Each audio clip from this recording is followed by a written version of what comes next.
Hola a todos, soy Elena Medina del método Montessori. En este vídeo vamos a ver qué diferencias existen entre el sistema tradicional y el método Montessori.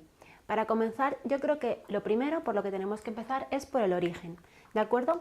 El sistema tradicional tiene origen en el método prusiano, en el que lo que se quería era tener una serie de trabajadores que estuvieran lo suficientemente educados para poder realizar el trabajo que tenían que desempeñarse, pero que fueran trabajadores obedientes y dóciles, y que fueran más o menos todos muy estandarizados. Entonces vamos a comenzar como por el punto número 1, viendo que el sistema tradicional surge del sistema prusiano.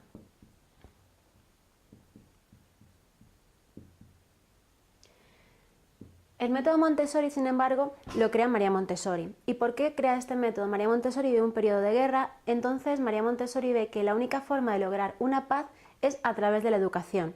Por eso inventa el método Montessori, que consiste, el fin último es hacer que el hombre tenga la mejor versión de sí mismo. Consiste en educar para la paz.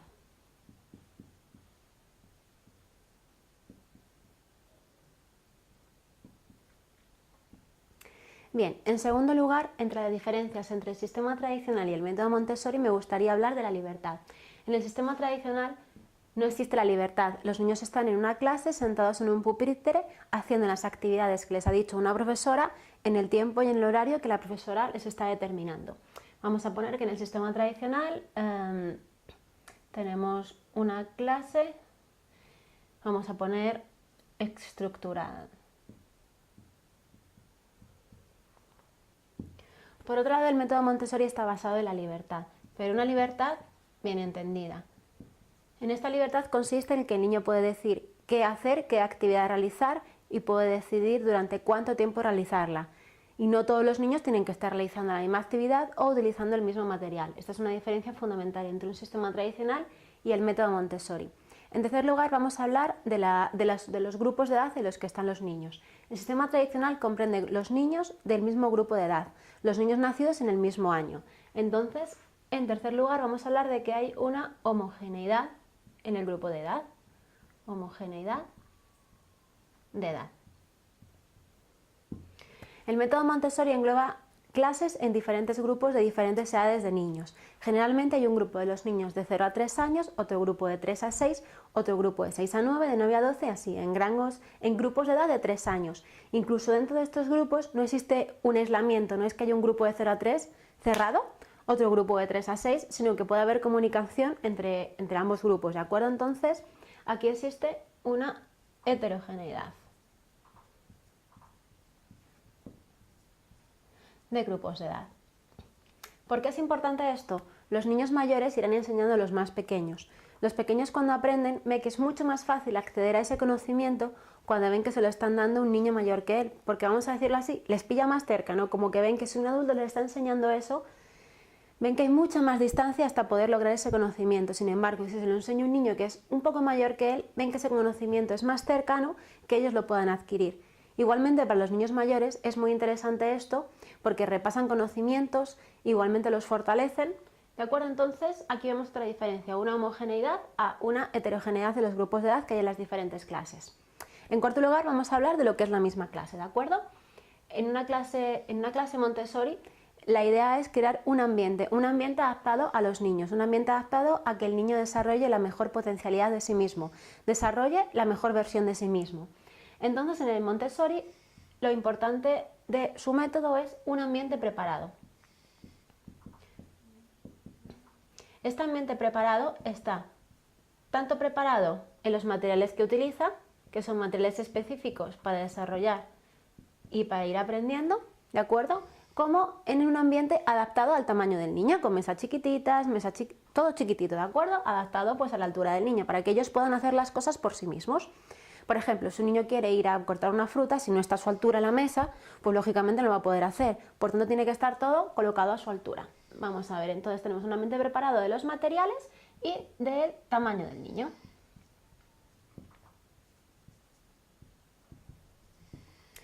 Por otro lado, en el sistema tradicional estamos viendo que las clases son pues donde hay una serie de mesas, pupitres, donde los niños se sientan y ya está, no tenemos un ambiente especialmente preparado para el niño. Vamos a poner lo que todos entendemos por clase de colegio. Vamos a poner aquí definiéndolo como clase de colegio, porque yo creo que todos en nuestra cabeza tenemos una idea de cómo es una clase de un colegio ordinario. Bien, vamos a ver el punto número 5. Siguiendo dentro de la clase vamos a ver un papel importante, que es el de la profesora. En el sistema tradicional la profesora tiene un papel primigenio, la profesora es la que habla, es la que está delante y la que dice lo que hay que hacer frente a los niños que están sentados escuchando. Ella habla, dice qué página hay que abrir, qué libro hay que leer, qué página de qué libro hay que leer y cuándo hay que hacer cada una de estas cosas, ¿de acuerdo? Entonces aquí la profesora tiene un papel totalmente activo, el profesor tiene un papel activo y está diciendo todo el tiempo lo que hay que hacer, cómo, cuándo y dónde, ¿no? Bien, por otro lado, en el método Montessori, la idea de María Montessori es que el profesor no sea un profesor como tal, sino que sea un guía que ayuda a los niños a que ellos mismos descubran y desarrollen sus potencialidades. Para María Montessori, el mejor papel de un profesor era, el mejor funcionamiento de una clase era cuando el profesor estaba al fondo sin decir nada y la clase funcionaba perfectamente sin que ese profesor tuviera que intervenir. Como punto número 6 vamos a hablar de lo que es la estructura de premios y castigos, ¿de acuerdo? En el sistema tradicional funciona a través de una estructura de premios y castigos, me refiero. ¿Qué se considera por premio? Pues un premio es, vamos a ponerlo aquí debajo, te pongo un 10. Un premio es, en algunos colegios, pues no sé, te doy una estrellita. Se intenta incentivar a los niños a través de premios y castigos. ¿Qué sería un castigo? Pues lógicamente un castigo sería un 0, que te suspendieran, que te pusieran en tu cuaderno una nota grande en rojo y que te dijeran que llevaras esa nota a tus padres, demás, ¿de acuerdo? Entonces, en el sistema tradicional se intenta incentivar a través de premios y castigos. En el método Montessori no se cree que se tenga que incentivar a los niños para aprender. Los niños naturalmente tienen esa necesidad de aprender, de desarrollarse y de conformarse. Realmente todos los humanos tenemos esta necesidad de aprender. Y una clave muy importante, ya para todos, para conseguir la felicidad, es el aprendizaje, la satisfacción que se consigue en aprender, la satisfacción que se consigue cuando se está concentrado realizando una actividad. Bien, entonces en el método Montessori no hay una incentivación por aprender.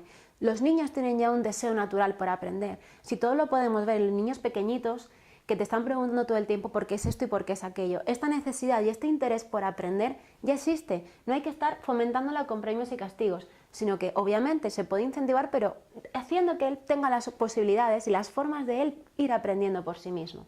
Entonces vamos a poner aquí que frente a premios y castigos en el método Montessori se desarrolla, vamos a poner un amor por aprender, se crea un amor por aprender, por el simple hecho de aprender. ¿De acuerdo? Un amor por aprender. Bien, como punto número 7 vamos a hablar de los deberes, ¿de acuerdo? En el método tradicional existen innumerables deberes, tareas, ejercicios, actividades que los niños tienen que hacer fuera del horario escolar. Vamos a poner aquí deberes. Da igual la edad que tengan los niños, siempre van a tener que hacer deberes. Desde que son chiquitines, pues poco a poco cada vez van a tener que hacer mayor cantidad de deberes. En el método Montessori, por otro lado, no se cree que tengan que existir deberes. No existen los deberes, entonces no hay. Simplemente los niños fuera del horario de clase no tienen que tener una serie de deberes para hacer en su casa. Entonces vamos a poner aquí que no hay deberes. Bien, y una derivación de esto son los exámenes. ¿De acuerdo? En el método tradicional, y unido a la parte esta de los premios y los castigos, está el hecho de que tienes que hacer una serie de exámenes. En el método tradicional tenemos gran cantidad de exámenes. Sin embargo, como estamos viendo aquí, en el método Montessori, por el contrario, no hay exámenes. Los niños van aprendiendo, como simplemente aprenden por el deseo de aprender y aprenden por sí mismos, no necesitan hacer exámenes, ellos ya mismos aprenden. En el fondo, si nos paramos a pensar, las cosas que se aprenden por uno mismo o por nuestra experimentación son las cosas que luego nunca olvidamos. Sin embargo, las cosas que nos han obligado a memorizar se nos olvidan enseguida. Exámenes frente a no exámenes.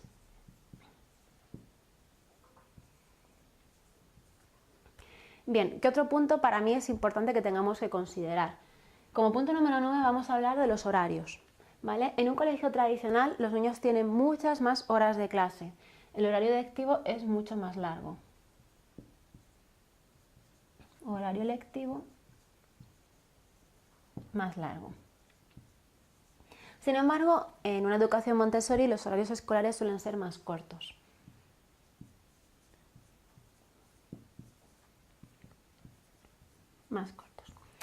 Hace no mucho estuve en una charla de un colegio Montessori y un padre preguntó a la profesora sobre esto realmente, sobre, oye, no entiendo cómo en un colegio normal el niño entra a las 9, sale a las 5:30, como poco, y aquí realmente entráis de 9 y a las 3 estáis todos fuera. ¿Cómo es que podéis hacer lo mismo en menos tiempo? ¿Cómo podéis aprender lo mismo? Porque realmente le chocaba la diferencia de horarios. Y os voy a contar simplemente lo que la profesora, la guía, ¿no?, que estaba impartiendo la charla, le contestó. Le dijo simplemente, digo, mira, aquí si un niño es muy bueno en matemáticas, a lo mejor necesita 20 minutos para aprender matemáticas y no 1 hora como está establecido en un colegio tradicional. Entonces, si el niño en 20 minutos lo hace, pues él solo decide pasar a otra actividad. Vamos a poner, del área del lenguaje. Y si en ese área, pues oye, le cuesta más, a lo mejor le quiere dedicar más tiempo. Esto hace, como quien dice, que sea todo mucho más eficiente, que el tiempo en el que se está trabajando sea un tiempo de trabajo mucho más efectivo.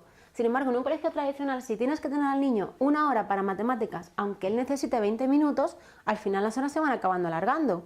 Es lógico, ¿no? Y bueno, con esta aclaración, que es la que esta profesora dio, yo creo que entendemos muy bien por qué se necesitan menos horarios. Bueno, para terminar vamos a hablar del último punto, del punto número 10. En el colegio tradicional, como estamos viendo, existe actualmente un gran fracaso escolar. Este fracaso escolar, ¿por qué viene motivado? Viene motivado realmente por lo que la palabra dice, ¿no?, por la desmotivación que tienen los niños hacia aprender. Ya a partir de una edad no les interesa lo que les están contando, no les interesa estudiar, no les interesa aprender.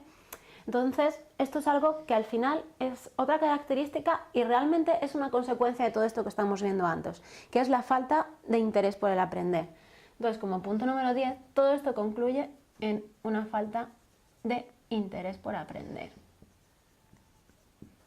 Falta de interés por aprender. Y esto, bueno, es lo que nos está llevando a que muchos niños pues tengan actualmente altas tasas de fracaso escolar y que los padres tampoco sepan muy bien qué hacer con ellos. Frente a esto, el sistema Montessori, como estamos viendo, la base de todo esto es que como se están respetando las necesidades del niño, se está respetando su crecimiento y conforme a este crecimiento se le está incentivando para que aprenda lo que en cada momento necesita aprender, porque hay un niño que en determinada edad tiene necesidad de aprender el lenguaje, cuando están aprendiendo a hablar, el vocabulario, conforme pasan las edades, existen determinadas necesidades que el niño tiene que aprender. Como en este sistema se respetan las necesidades del niño, se respeta el ritmo de aprendizaje del niño y se respetan los intereses, al final no surge una falta de interés por aprender. Sin embargo, surge lo contrario, surge lo que vamos a llamar un amor por aprender. Y este amor por aprender se va a mantener toda su vida, ¿de acuerdo? Entonces aquí, resumidamente, ya estamos viendo qué diferencias hay entre el sistema tradicional y el método Montessori. Si realmente nos paráramos a ver cada una de estas diferencias una a una, podríamos sacar mucho más jugo, podríamos entrar en muchos debates, podríamos hablar cada punto de estos y desarrollarlos mucho más. Pero realmente en este vídeo lo que yo quería era plantear de modo esquemático y con 10 sencillos puntos las diferencias que existen más claras y que las podemos ver a vista de pájaro, como quien dice, entre lo que es una educación tradicional y lo que es un método Montessori. Espero que este vídeo os haya sido de ayuda y que hayáis visto mucho más claro las diferencias entre el sistema tradicional y el método Montessori y nos vemos en un próximo vídeo. Un saludo, Elena Merina del método Montessori.